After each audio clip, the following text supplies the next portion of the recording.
Nous allons démarrer avec l'aide de Hachem, ce shiur, après Shavuot. Ce Shabbat, nous allons lire Parashat Nasso. Il me semble qu'en Eretz Israël, on lit Parashat Be'alotra, parce qu'ils ont un Shabbat d'avance. Donc nous sommes le mercredi 11 Sivan, 5786, 27 mai 2026.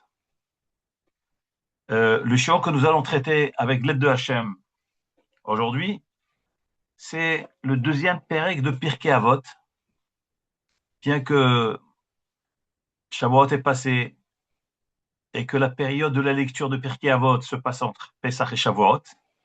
Mais comme nous avions sauté un Pérec, le deuxième chapitre, donc on va revenir dessus, sur le deuxième Pérec, Bezrat Hashem, de façon à pouvoir avoir tous les shiurim complets de tous les Pirkei Avot, des 6 prakim du Pirkei Avot.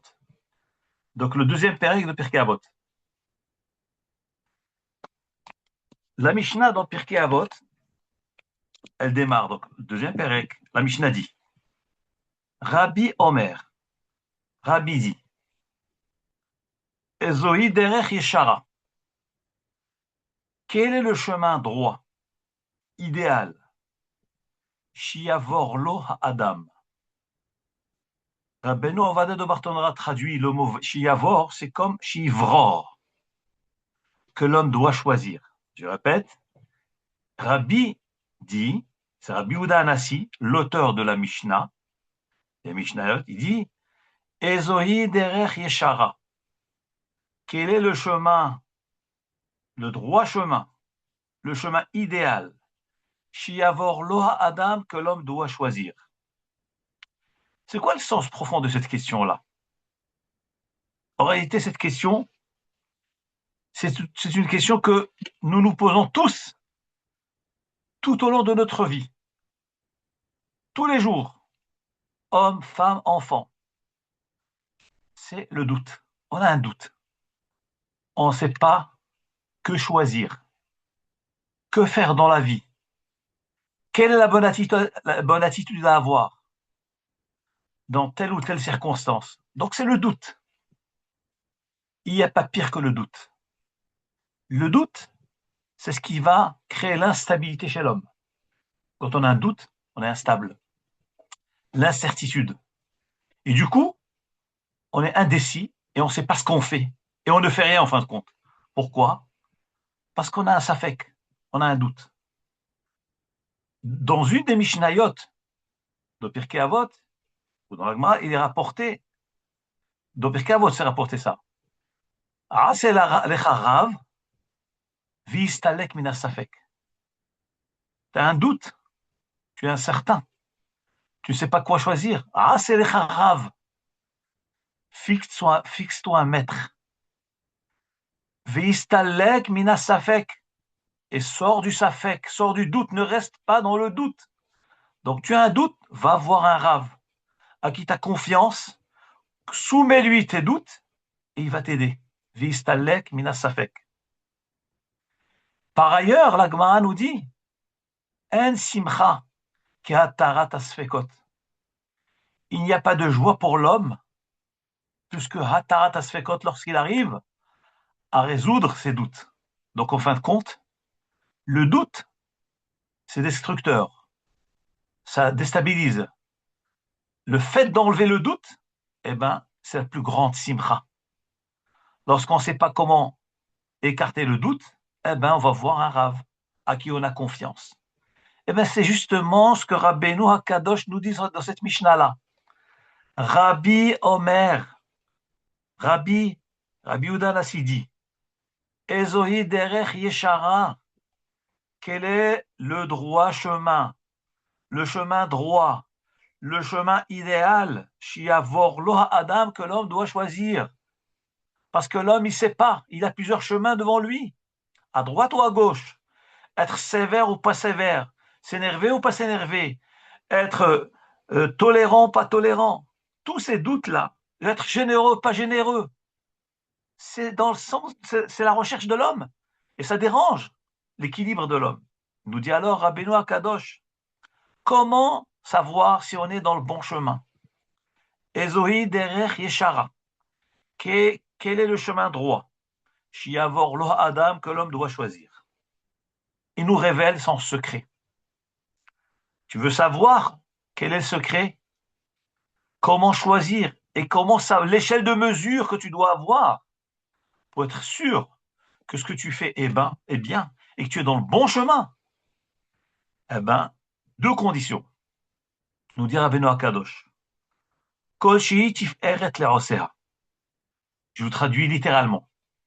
Kol shehi, tout celle qui est, tout chemin qui est, tiferet, une splendeur, une satisfaction, une gloire, le'osea, à celui qui l'emprunte.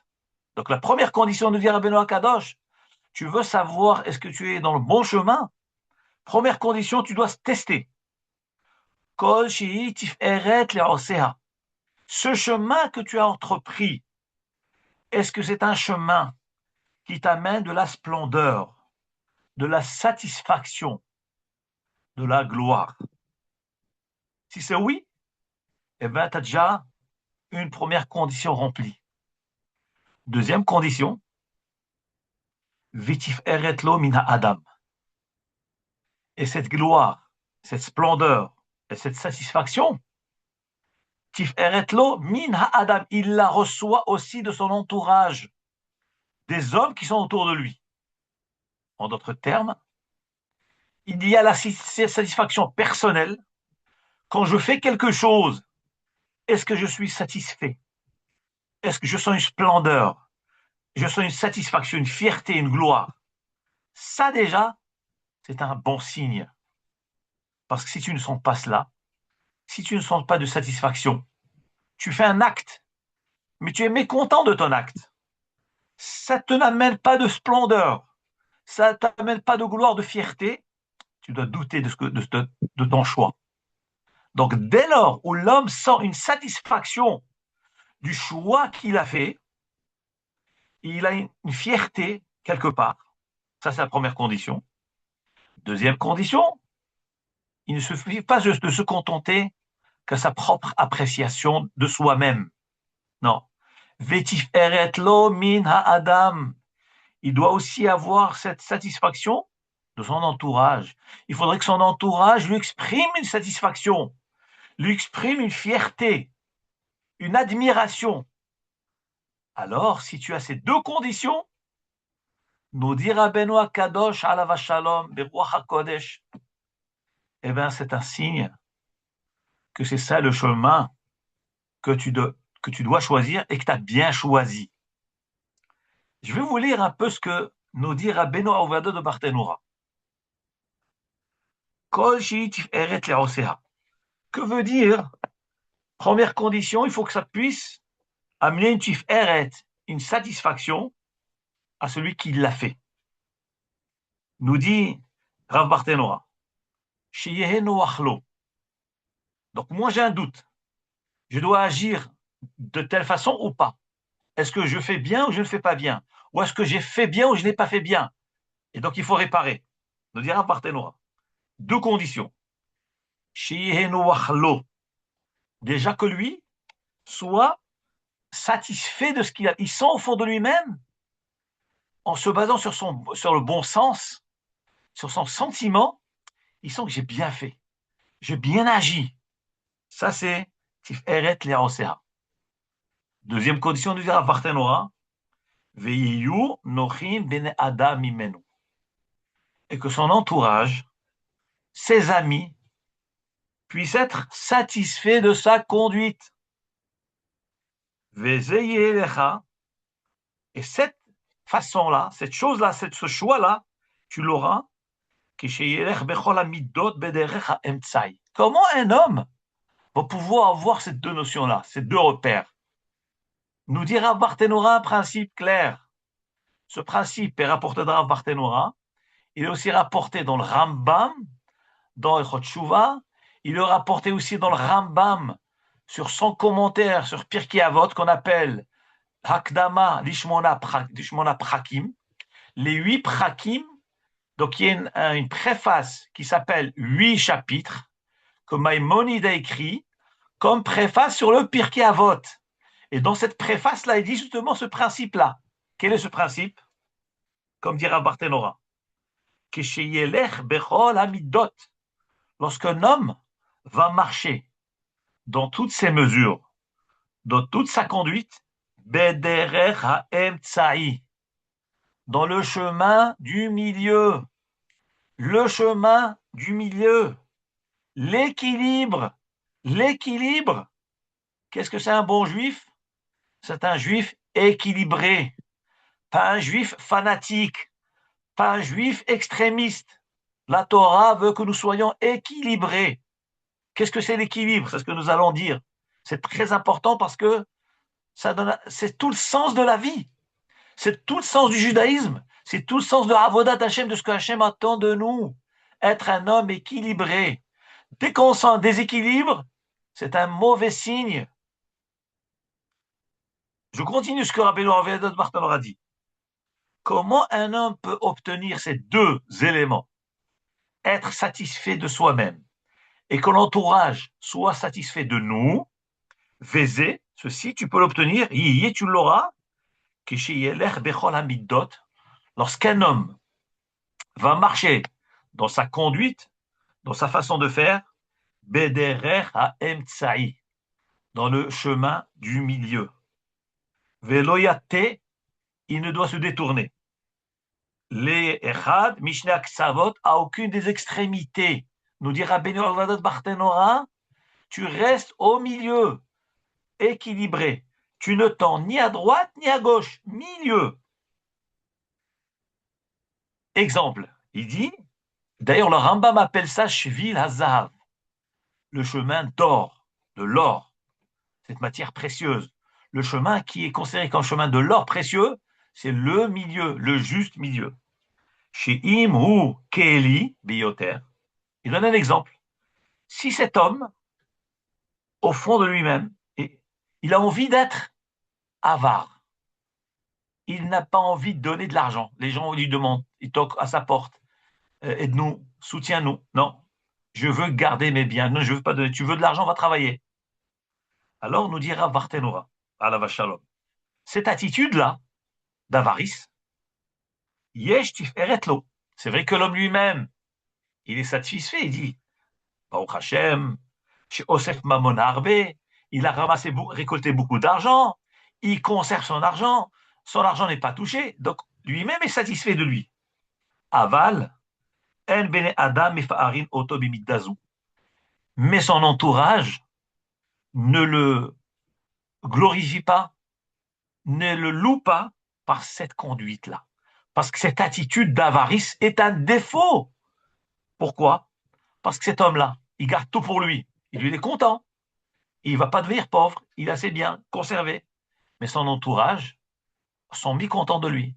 Il ne fait pas de tzedaka. Il n'aide pas les gens nécessiteux.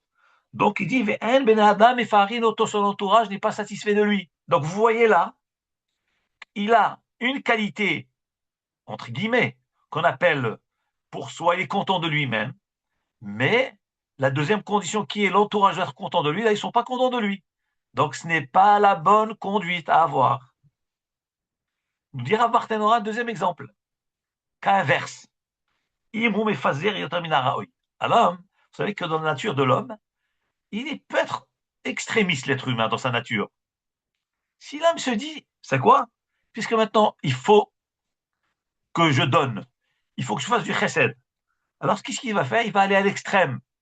Il va dire, pour que les gens soient contents de moi, il faut que je donne. Eh bien, je vais donner, je vais disperser, éparpiller mes biens. Tout celui qui vient, je lui donne. Et beaucoup de sommes, des grandes sommes, etc. Il va donner, donner. Qu'est-ce qui va arriver à la fin? Nous dira Barthénora. Mais Adam, Mekabeli Mimenu, Mefaharinoto. Les gens qui reçoivent de lui, ils sont contents de lui. Ils sont satisfaits de lui. Ils vont lui jeter des fleurs. Et donc, ils vont exprimer la reconnaissance envers lui. Aval, mais lui, par rapport à lui-même. Ce n'est pas bien pour lui-même. Ce n'est pas bien, ce n'est pas correct pour lui. Pourquoi? Parce que cet extrémisme va l'amener plonger dans la misère et la détresse. Il va finir par perdre tous ses biens, puisqu'il a un trop bon cœur, trop bon, trop, je veux dire quoi? Ce que les gens disent. Alors, à la fin, il finit par brûler tout son argent, il donne tout, il devient Ani. Est-ce que Hachem attend de nous que nous soyons des Aniim? Chas v'shalom. La Torah nous dit concernant la mitzvah de Maaser, qu'il faut donner Maaser. Il y a marqué Aser te Aser, et kol Maaser te voatecha. Tu dois prélever. Et la Gemara nous dit, Aser, il y a marqué, c'est un dixième. Tu dois donner un dixième de tes biens, de tes bêtes, de ton argent, de ce que tu gagnes, de tes fruits. Et pourquoi il y a marqué te Aser? Bon, une Gemara, Resh Lakish, nous raconte qu'une fois il avait un enfant dans la rue. Il lui a demandé, traduis-moi, que veut dire Aser te Aser? Alors cet enfant qui venait de sortir de... Non, lui a dit, dis-moi le passage que tu as appris au Cheder aujourd'hui. Alors cet enfant, il répond à Resh Lakish, Aser kedeshetit Asher. Pourquoi la Torah a répété Aser te Aser? Dim, un dixième, tu donneras en dîme. Pourquoi deux fois dîme, dîme? Un dixième, un dixième. C'est pour nous dire, premier enseignement, Aser, par le fait que toi, tu vas donner Maaser, un dixième, tit Asher, tu vas t'enrichir. Donc le mot en plus, qui est te Aser, ça veut nous enseigner autre chose. Ça veut nous enseigner que le fait que tu donnes Maaser, la conséquence, c'est tit Asher, tu vas devenir riche.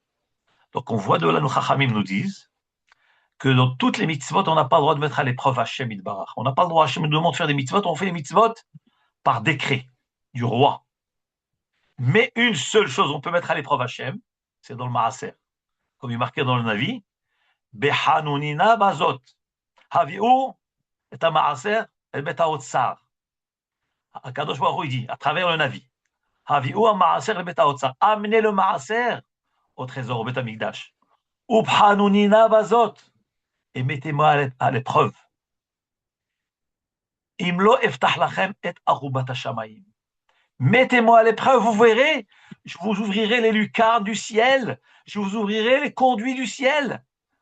Donc nous dit la Gemara, la seule mitzvah un homme peut mettre à l'épreuve Hachem, c'est le Maaser. Pourquoi? Parce que la Torah dit même, comme cet enfant a dit à Resh Lakish, Aser te Aser, Aser kedeshetit Asher, donne le Maaser afin que tu deviennes riche. Voilà. Mais il y a un autre enseignement de ce passouk-là.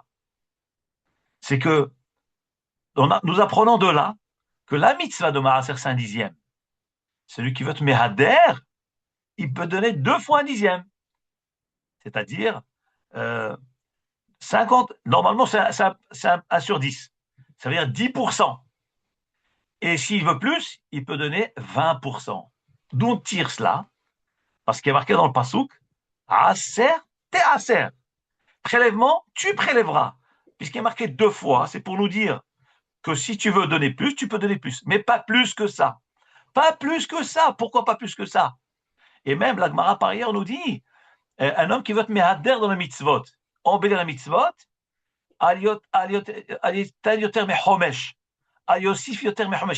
donc il achète une mitzvah, un etrog, un loulav, une souka, des tfilines, il paye le prix que c'est. Maintenant, s'il trouve une qui est Mehoud Deret, la Gemara a dit peut aller jusqu'à un cinquième de plus. Pas plus. Pourquoi pas plus? Du prix normal. Les Rishonim disent chez le Hani, afin que Chas Shalom ne devienne pas pauvre. Parce que Shim Yani yatil atzmo ala tzibour. Cet homme-là, il a envie de donner, donner, donner. Il veut faire le mitzvot. Allez, je donne le maximum encore et encore. Nous disent les Rishonim, le fait de donner plus que la mesure que les Chachamim ont fixée, tu vas devenir pauvre. Vous allez me dire, mais ça dérange qui? C'est mon problème à moi. Non, nous disent les Rishonim, allez, ma shalom. Veyatil atzmo ala ratzibour. Cet homme-là va devenir pauvre. Mais qui c'est qui va payer? C'est le tzibour qui va payer. De quel droit tu peux user des biens réservés au tzibour? Donc tu n'as pas le droit de te mettre dans des situations telles où tu risquerais de devenir pauvre. Donc nous dit Rabbeinu Ovadia de Barthénoura que celui qui veut aller à l'extrême, il dit donc il faut donner, il ne faut pas être avare, il ne faut pas être radin. Il veut donner tzedaka, très bien. Alors je vais disperser mon argent, éparpiller mes biens au maximum de gens, maximum de monde. Mais même ça non plus n'est pas bien. C'est vrai que quand tu donnes à tout le monde, les gens qui reçoivent de toi, ils sont satisfaits de toi, ils sont contents parce qu'ils profitent de toi. Mais toi, tu finiras par être mécontent de ta conduite. Pourquoi? Parce que tu finiras par devenir ani. Donc on voit de là, les extrêmes sont poussés par la, reculés, refusés par la Torah. La Torah nous apprend à être un homme équilibré. Voilà l'enseignement de Rabbeinu Hakadosh. Ve'eno mifazer karaoui. Vechen hadin bechol sh'ar hamidot. Nous dira Barthénora, dans toutes les midot, dans toutes les mesures, dans toutes les qualités de l'homme, la conduite de l'homme, c'est comme ça. N'allez jamais à l'extrême. Restez toujours au milieu, équilibré. Et vous savez, cette attitude-là d'extrémisme et de fanatisme vient du Yetzer Hara. Ça vient du Yetzer Hara. Quand le Yetzer Hara, il voit qu'un homme est mitlahev, il s'enflamme pour Avodat Hashem, qu'est-ce qu'il fait? Il le pousse à l'extrême. Il le pousse à faire des choses qu'on lui a pas demandé de faire. Regardez, il y a quelques semaines, on a eu le parachat d'Haremot, le décès des enfants d'Aaron à Cohen, Nadav et Avihu. Pourquoi Nadav et Avihu sont morts? Le Gemara apporte plusieurs raisons. Mais ce que nous voyons dans le psukim, écrivez-vous Esh Zara. Ils ont approché un feu étranger. Ils ont fait une ktoret. Hachem ne leur a pas demandé. Et par un excès de zèle, ils étaient tellement mitlaev de voir la kedusha du Mishkan, ils ont voulu faire plus que ce qu'on leur a demandé de faire. Ça leur a coûté leur vie. Ça leur a coûté leur vie. Aller à l'extrême, chas v'shalom, on peut perdre sa vie à cause de ça. C'est pour ça qu'on a besoin d'avoir un rave, d'être équilibré. Vous savez, moi, à la yeshiva à Aix, j'ai eu des milliers d'élèves, on va dire, des centaines d'élèves, on va dire, pendant 40 ans. J'ai vu de toutes les couleurs. J'ai eu un élève qui est venu de Lyon. C'était en 1990, peut-être un petit peu avant. Et il était très loin, très éloigné de la Torah. Il a fait tchouva et il a eu des réactions extrêmes. Quelles sont ces réactions? Un jour, il vient et me dit, vous savez, Rav, moi, je sens les malachim, mais je suis tombé des nues quand il m'a parlé comme ça. Je lui ai dit, attends, qu'est-ce qui t'arrive? Vous savez, je sens la présence des malachim et je vois des choses. Je dis, écoute, mon ami, redescends terre à terre, redescends. Redescends parce que, chas v'shalom, c'est très grave ce que tu me dis. Si je sens ce que tu ressens, c'est les flammes qui est à l'intérieur, c'est ce réveil de Avodat Hashem de Tchouva, mais reste équilibré, reste terre à terre. Ne commence pas à attraper les malachim en plein vol parce que tu finiras en catastrophe. Il ne m'a pas écouté. Il ne m'a pas écouté. Il a été trop pris par ses sentiments et malheureusement, il a perdu la tête. Il a quitté la yeshiva. Je ne sais même pas ce qu'il est devenu maintenant. Il y a eu une histoire on va dire, avant que Rav Herrera, alav shalom son iftar, le père, Rav Shmuel Herrera.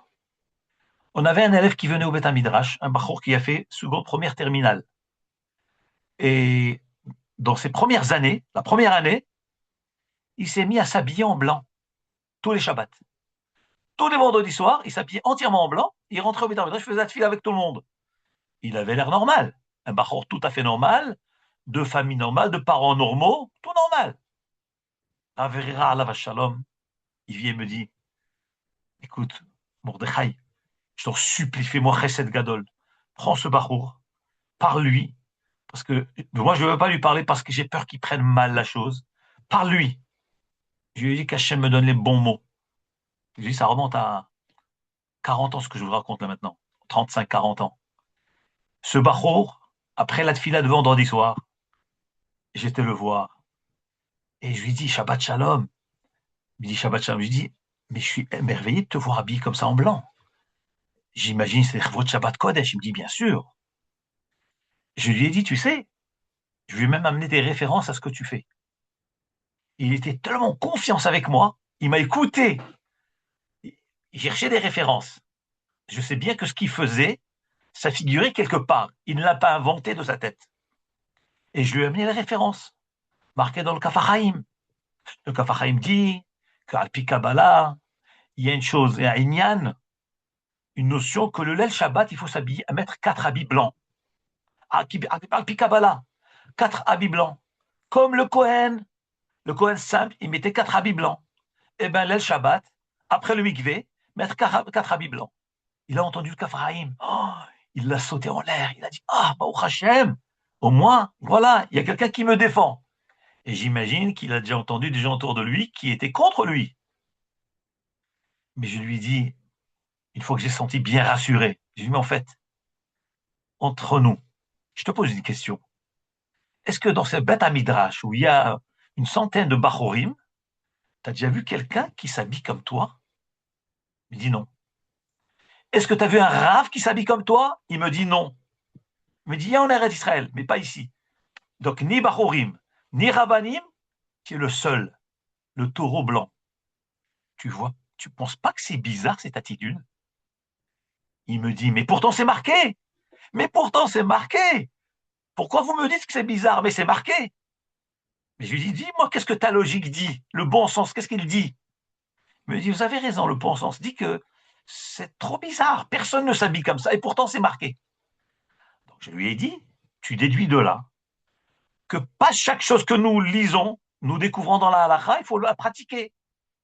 Il faut tenir compte du contexte, du milieu.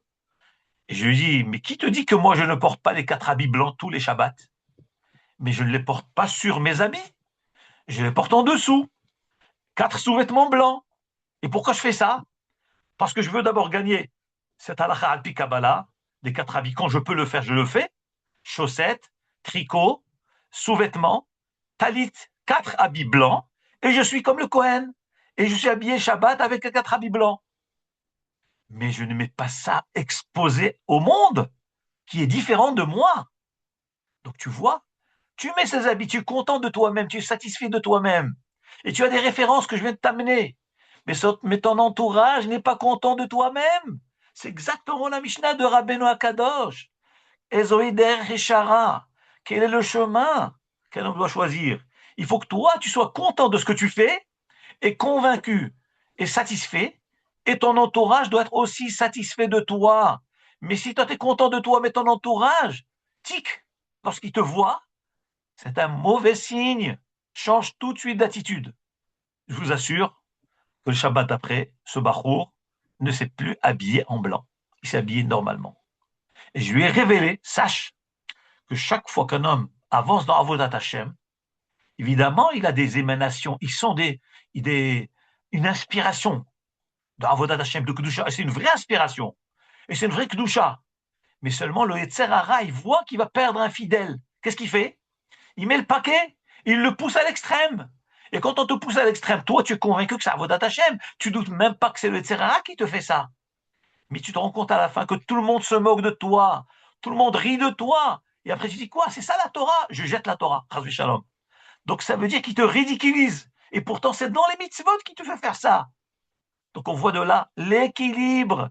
L'équilibre. Il faut être équilibré. Dès qu'on sent qu'on tend à droite ou à gauche, ce n'est pas bon signe. Donc il faut écouter les chachamim. Il faut écouter ce que Rabbeinu Akadosh dit dans la Mishnah. 2 conditions. Tiferet lo le'osea. Il faut que toi, tu sois satisfait de ce que tu fais, mais pas seulement toi. Vetiferet lo mina adam. Il faut que tout ton entourage soit satisfait de toi. S'il manque une des conditions, c'est pas bon. Il faut rester équilibré, toujours au milieu. Il est rapporté dans ma Sechet Derech Eretz. Les olam, toujours, Alishane Adam. Un homme ne doit pas changer de son entourage, ne doit pas être différent de son entourage. Le premier symptôme de maladie, de déséquilibre chez un homme, c'est lorsque son attitude ne correspond pas au contexte. Lorsque ça ne correspond pas, il y a un problème, ça doit allumer une lumière rouge, un signal d'alarme. Attention, il y a un problème d'équilibre chez ce bonhomme-là. Nous dit la Gemara Masechet Derech Eretz, les olam, un homme doit faire attention.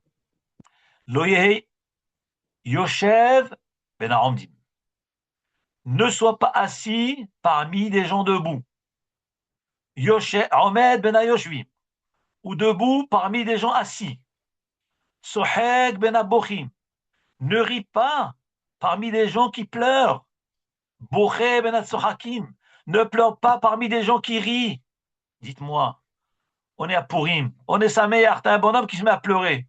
Il a un petit souci. Dites-moi, vous allez dire l'émotion. Un homme doit se maîtriser. Un homme doit savoir qu'on le regarde, on l'observe.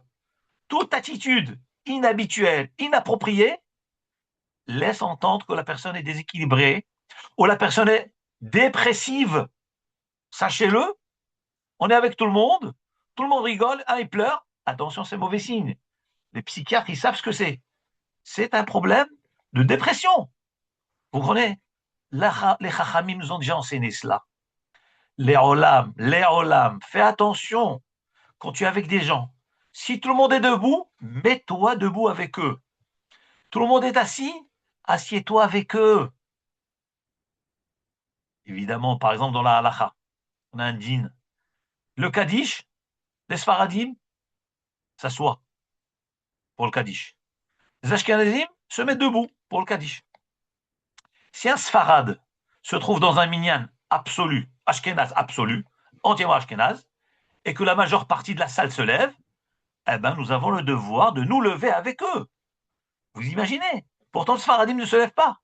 Eh bien, si le Tzibour est Ashkenaz et il se lève, on se lève. Si un Ashkenaz se trouve parmi des Sfaradim et que tous les Sfarads sont assis, il ne faut pas faire le malin de te lever parce que tu veux garder ton minhag. Tu vas à l'encontre de ce que nos Chachamim nous ont enseigné. Bien que dans la halakha, il y a marqué que l'Ashkenaz il se lève. Mais tu as un Tzibour qui est assis. Sois normal, sois équilibré, sois comme tout le monde. Assieds-toi. Assieds-toi. Tu te lèveras quand tu seras dans le minhag Ashkenaz. Ne montre pas que tu es là. Autre chose. On est à Purim, on est sa mère. Tout le monde rit. Un, il se met à pleurer. Il va dire, bon, il a bu. Bon, d'accord, on va à l'imoutsrout. Mais il faut savoir se maîtriser. On est dans une levaya. Tout le monde parminan, tout le monde pleure. Vous avez un bonhomme qui se met à rire. Tu penses que c'est le moment? Tu penses vraiment, t'es sérieux? C'est le moment de rire alors que tous les proches pleurent et les accompagnateurs pleurent et toi tu ris? Mais c'est ridicule, vous comprenez? C'est ce que le Chachamim nous enseigne. Le Olam Aliéchané, ne sois pas différent. Ne fais pas la normale. Tout le monde rit, tu ris. Tout le monde pleure, tu pleures. Tout le monde s'assoit, tu t'assois. Tu fais comme tout le monde. Et c'est très important de garder cet équilibre. Garder cet équilibre. Chaque fois qu'on pousse à l'extrême, ça finit en catastrophe. Ça peut être dans le bon sens ou dans le mauvais sens. Même celui qui est dans Avodat Hashem, mais surtout dans Avodat Hashem. Combien de fois on a vu des gens, ils ont été mitrazek dans Avodat Hashem, mais ils n'ont pas su gérer les choses. Ils ont été à l'extrême. Et après, ils se sont cassés la figure, ils sont devenus des frailles. Ils ont tout lâché, tout perdu. Pourquoi? Parce que tu as poussé à l'extrême et tu voulais montrer à tout le monde que toi, tu es plus juif que les autres, tu es plus orthodoxe que les autres. Et après, tu t'es pris la claque. Et qu'est-ce que tu réponds? La réponse, elle est, c'est l'attaque, c'est l'arme, la dernière arme du Satan, du Yetzer Hara, c'est de pousser à l'extrême. Donc le Rambam Alav Shalom a écrit dans la Kedama sur Pirkei Avot, dans Shmona Prakim, ainsi que dans Sefer Echot Madda, je pense aussi dans Echot Shuva, et ainsi que Rabbeinu Ovadia de Barthénora, Shvil Ha'em Tsa'i, reste au milieu, reste équilibré, reste au milieu. Ça, Avodat Hashem. Maintenant, évidemment, on conçoit les notions d'un mahmir. Un ne peut être mahmir. Un homme, il veut faire au-delà de la halacha. La halacha lui permet, lui faire au-delà. Tu peux, tu as le droit d'être mahmir sur toi-même. Mais attention, sur toi-même, discrètement, pas aux yeux de tous. Parce que le fait de montrer ça à tout le monde, tu montres que toi, tu peux le yeux que les autres, que toi, tu manges. On est dans une souda, tout le monde mange, toi, tu dis, on te sert, ah non, non, non, moi, je ne mange pas ça. Je ne mange pas cette gajera. Pourquoi tu as besoin de le dire? Pourquoi tu as besoin de dire ça en public? Tu veux pas, tu manges pas. Tu ne vas pas à ce mariage. Reste discret, reste discret. Le fait de l'exprimer, tu montres que tu es plus juif que les autres, que tu es plus cachère que les autres. Tu pousses à l'extrême, eh ben, chas shalom, tu verras ce qui risque de t'arriver. Tu veux faire des homrot, ça existe. Tu es Yereshamaim, tu ressens que tu peux t'engager plus, tu peux, mais fais-le discrètement. Et c'est ce qui a marqué dans Masechet Derech Eretz. Le'olam al yishane adam mipene ha-machloket. Un homme ne doit pas changer à cause de la machloket. Les gens ils vont commencer à se battre avec lui. Il va créer la machloket. Les gens ils vont dire quoi, tu nous prends pour des pas religieux, toi, tu te prends pour un religieux. Et après ça tourne mal. C'est pas ça ce que Hachem attend de nous. Hachem attend de nous un chemin agréable, un chemin de paix, un chemin de ahdout et de shalom. Donc là, ce qu'elle dit, ça oui. Au-delà de la halakha, tu fais pour toi, discrètement. Ou si tu as un ami qui est dans le même sens que toi, mais tu commences pas à afficher devant tout le monde ta différence, et que tu n'es pas comme tout le monde, et que tu l'exprimes carrément. Mais tu mets mal à l'aise les gens. Tu mets mal à l'aise à la simcha, sur des choses qui ne sont pas vraies, parce qu'en fin de compte, c'est parce qu'Hachem attend de nous. Il faut derrière RS, le milieu, tout le temps, tout le temps, tout le temps, milieu. Et c'est ça, c'est un enseignement extraordinaire pour toute la vie. L'équilibre, l'équilibre, l'équilibre, tout le temps l'équilibre. L'équilibre. Dans les Chot Fila, Shulchan Aruch rapporte, le Rama plus exactement, il rapporte que si on est dans un tzibour et que le tzibour a l'habitude de faire des piyutim, vous savez, les Ashkenazim, ils ont plein de piyutim, ils rajoutent beaucoup de piyutim.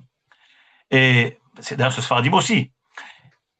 Si on est dans un tzibour, le Rama dit, donc, le Rama dit, si on est dans une collectivité, dans une choule, où le tzibour est en train de lire des piyutim, toi, tu n'as pas l'habitude de lire ces piyutim, tu n'as pas le droit de te mettre à étudier devant eux. Et pourtant, je dérange personne. Le Rama, Rabbi Moshe Israël, écrit, tu es avec un tzibour, un tzibour ashkenaz par exemple, ça peut être Sfarad ou ashkenaz, mais le Rama il parle, il dit, tu es avec un tzibour, le tzibour font de piyutim, toi tu n'as pas l'habitude de lire ces piyutim là, tu vas prendre un livre, tu vas étudier, par exemple tu es dans un minyan Chabad, Chabad ils ont certains minagim, toi tu n'as pas l'habitude, tu prends un livre, tu vas étudier. Le Rama écrit, tu n'as pas le droit d'étudier devant eux. Pourquoi? Parce que tu es mzalzel du tzibour. Tu méprises le tzibour. Tu veux lire, tu veux étudier, va à la yeshiva. Va au Beth Midrash. Ne reste pas ici avec le tzibour qui est en train de faire la tefila. Le fait d'être avec eux, avec le tzibour, et de te conduire différemment du tzibour, tu crées la machloket. Tu crées la machloket. C'est pas le but de Avodat Hashem. C'est pas le but d'une Beth Knesset, un lieu de rassemblement. Rassemblement, c'est tous ensemble pour Hachem dans le même sens. Eh ben, t'as pas l'habitude, eh ben, tu te tais et tu écoutes. Tu attends qu'ils finissent. Sinon, un bon conseil pour toi, eh ben, tu quittes. Tu sors de la salle, tu vas ailleurs. J'ai déjà entendu des gens qui allaient dans des joules. Ils disent, oh là là, il y a tellement de piyutim, et les Marocains, et les Sfaradim, et ils chantent, ils chantent, ils chantent, et la Shira, et ça, et ça, et ça. Ah, quel bitul Torah. J'ai dit, mais pourquoi alors tu vas dans ce minyan? Pourquoi tu vas dans ce minyan? Si déjà tu vas, je vais te dire quoi faire. Ou bien tu arrêtes d'aller dans ces minyanim parce que ça ne te convient pas, ou bien tu vas là-bas et tu fais la shira en même temps qu'eux, ou tu penses aux paroles qu'ils sont en train de dire. Tu auras beaucoup de Shamaim, des piyutim, que le Harizal a été metaken, des paroles d'Alpi Kabbalah, des paroles profondes. Écoute-les. Ça va te donner Yirat Hashem.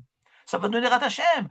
Concentre-toi dans ta tefila. Ça va te rapporter au lieu de critiquer les gens sans arrêt. Là où tu vois, tu as besoin de critiquer les gens. Mais non, c'est pas le but. Tu vas dans une choule, tu vas avec la choule, c'est non, change de choule, c'est tout. Donc, en tous les cas, on voit l'équilibre. Il faut être au milieu tout le temps, tout le temps, tout le temps, le milieu chercher qu'est-ce qu'Hachem attend de moi. Et surtout, jamais être bizarre. Fuir la bizarrerie. Il faut fuir tout ce qui est bizarre. Et fuir les gens qui sont bizarres aussi. D'ailleurs, vous verrez tout de suite des gens qui sont bizarres, vous verrez tout de suite, ils ne sont pas comme tout le monde. Et c'est important de faire attention, c'est ce qu'Hachem attend de nous. Je continue la suite de la Mishnah.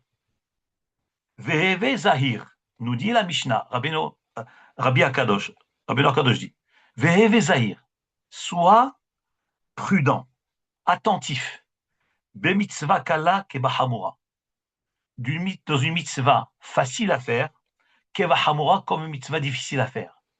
Toutes les mitzvot, tu dois être attentif. Pas dire, cette mitzvah elle est dure, donc probablement elle rapporte gros. L'autre mitzvah elle est plus facile, elle rapporte moins. Eh bien, je vais faire celle qui est plus difficile. Je dis pas du tout. Heve Zahir, fais attention. Be mitzvah kala keva hamura. Une mitzvah facile et une mitzvah difficile. Une mitzvah facile, comme tu ferais attention dans une difficile, tu dois faire autant attention à une mitzvah facile. Pourquoi? Mais logiquement, celle qui est facile, elle rapporte peu. celle qui est difficile, elle rapporte beaucoup. Mais ce n'est pas vrai. Ce n'est pas vrai. Même dans le commerce, c'est pas comme ça. Des fois, on peut faire une petite affaire, mais qui est une affaire de diamant, de rien du tout, on peut gagner des millions. Et des fois, on peut faire une grosse affaire de tonnes je sais pas, de ferraille ou de charbon, qui va nous rapporter très peu. Donc, en fin de compte, ce n'est pas la difficulté ou la facilité qui fait la valeur. La valeur, c'est Akadosh Baruch Hu qui a fixé en fonction de ce que le monde et les mondes célestes ont besoin. C'est pour ça que nous dit la Mishnah, il dit Rabbeinu Akadosh, Heve Zahir be mitzvah kala keva hamura. Cours pour les mitzvot, n'importe laquelle, petite, grande, difficile, pas difficile, n'importe laquelle. Et car c'est une mitzvah, tu l'as étudié, tu as appris, c'est une mitzvah, fonce, même une toute petite, ne serait-ce qu'elle rend visite à un malade. Vous savez ce que ça rend visite à un malade, vous me dites, non mais c'est rien, je vais à l'hôpital, je dis bonjour, ça va mieux, tu restes 5 minutes, tu t'en vas. Mais vous ne pouvez pas vous imaginer ce que c'est rendre visite à un malade. La Gemara nous dit que lorsqu'un homme rend visite à un malade, c'est un exemple, par hasard que je vous donne, rend visite à un malade, notre Rami nous dit que celui qui rend visite au malade, il lui enlève un 500e de sa maladie. Pardon, un 60e de sa maladie. Un 60e. Vous imaginez? C'est-à-dire que chacun qui va venir, il va lui enlever, lui enlever, lui enlever. Il se peut que ce malade devait mourir. Il devait mourir. Et parce que toi, tu es venu rendre visite, tu vas sauver la vie. Mais la Gemara nous dit, attention, de qui on parle? On parle que le visiteur, c'est quelqu'un qui aime le malade, qui est un ami du malade. Alors le malade, il a tellement de sibouk, de simcha de voir son ami partager sa peine, qu'il guérit. Vous avez donné la vie à un homme qui était censé mourir. Vous imaginez? Les Kohalim, c'est comme Tyriat Ametim. Les Kohalim, c'est la résurrection des morts. Combien de fois c'est arrivé qu'on a rendu visite à des malades qui étaient mourants, mais je parle en connaissance de cause, moi qui suis avec la Haïdra Kadisha, on rend visite à un malade, et puis tout d'un coup, le malade qui est mourant, puisque les médecins appellent qu'il faut lui finir la prière avant qu'il parte. Et parce qu'on a fait un sourire, parce qu'on a dit un mot gentil, parce qu'on a raconté une petite histoire, rappeler les souvenirs des vieux souvenirs de ce malade, et ben, tout d'un coup, il a ressuscité, il dit rien n'est-il. Et pourtant, qu'est-ce que ça m'a demandé? Quel effort ça m'a demandé? Combien d'argent ça m'a demandé? Rien du tout, rien. 5 minutes, 10 minutes. Voilà, quand on lit cette Mishnah, on comprend. Arrête de sélectionner tes mitzvot. Tu dois tout faire. Tout c'est Avodat Hashem. Tout c'est Yirat Shamaim. Kala kevahamura. La légère comme la difficile. Pourquoi? Parce que tu ne sais pas la récompense des mitzvot. Arrête avec les calculs mathématiques, les calculs commerçants. Ça, je travaille trop, je reçois beaucoup. Ça, peu, tu reçois peu. Pas du tout. Tu connais rien du tout. Mitzvot, qu'est-ce que tu connais, toi? Tu connais rien du tout. Chez les mitzvot, tu ne connais pas le sachar des mitzvot. Et d'ailleurs, Rabbeinu Yona alav shalom, Rabbi Yonah de Guérandi, de Guérande, d'Espagne, qui a écrit le livre Sha'aret Tshuva, il a fait un commentaire sur Pirkei Avot. Il écrit sur cette Mishnah-là, tu ne connais pas le Sachar des mitzvot. Il dit à quoi ça ressemble? Hakadosh Baruch Hu, dans la Torah, il n'a pas marqué, mentionné la récompense des mitzvot. Pourquoi il a marqué? Dans les Averot, tu feras ceci, tu ne feras pas cela. C'est marqué la punition. Quelqu'un qui est le Shabbat, Chayav Mita. Il mange du Hametz, ça fait ça, Chayav Karet. Il fait ceci, il Chayav cela. Donc, toutes les négations, les interdictions, la Torah a écrit, a mentionné la punition. Mais le Sachar, la Torah n'a pas marqué aucune mitzvah. Dans les mitzvahs de la Torah, il n'y a pas marqué le Sachar. Il n'y a pas marqué Olam Haba, Gan Eden, rien. Les Chachamim nous ont expliqué, mais la Torah n'écrit pas. Nous dit Rabbeinu Yona alav shalom. Pourquoi la Torah n'a pas écrit? Et pas seulement elle n'a pas écrit, elle n'a écrit que dans 2 mitzvot. 2 mitzvot, il y a marqué la récompense. Desquelles? Shilu Haken, lorsqu'on voit, on se promène dans un lieu abandonné, dans une forêt, et on voit un oiseau qui est au-dessus de ses œufs. Donc une mère, un pigeon, évidemment un oiseau cachère,